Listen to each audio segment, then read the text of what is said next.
Well, latest in the Delhi power tussle, the Lieutenant Governor has asked Acting Chief Secretary Shakuntala Gamlin to implement his orders in the capital, asking for all appointments and transferred made by Arvind Kejriwal in the last 1 week null and void. That's the latest coming in the fight between the LG and the Chief Minister. Aditya is joining us at this point of time. Aditya, even as the Home Minister is now meeting the President over this constitutional crisis, but it's actually not more about the constitutional crisis as it's about the ego battle between the Delhi LG and the Chief Minister. Do we see a stalemate?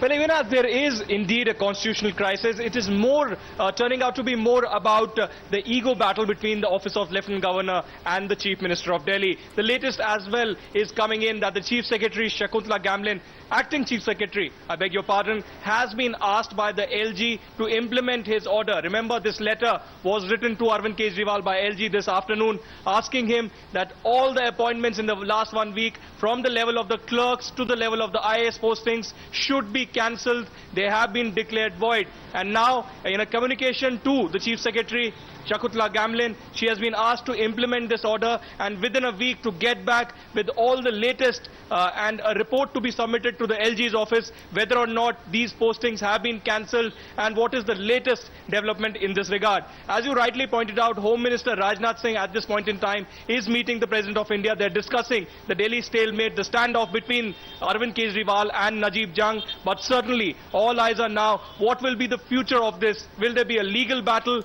or will there be some presidential reference to the Supreme Court to interpret the Constitution as to who is right in this case? Arvind Kejriwal maintains that he is abiding the law at this moment, but Najib Jung, on the contrary, is saying that all these postings are null and void because his consent has not been taken. He has also referred in this letter to Arvind Kejriwal that all further postings will only happen when there is a consent taken from the Lieutenant Governor. So clearly the battle lines are drawn at this point in time. Right behind me here at the Delhi Secretariat, there was a meeting between Manish Sisodia and all the secretaries and head of departments of the Delhi government. This includes almost 80 to 100 officials. It was a closed-door meeting. None other people were allowed. Arvind Kejriwal was briefly there, but Manish Sisodia addressed them, told them about the transactional business rules and told them that only orders of Arvind Kejriwal and the government should be taken and it should completely ignore those of the Lieutenant Governor. There could be no direct communication between these officers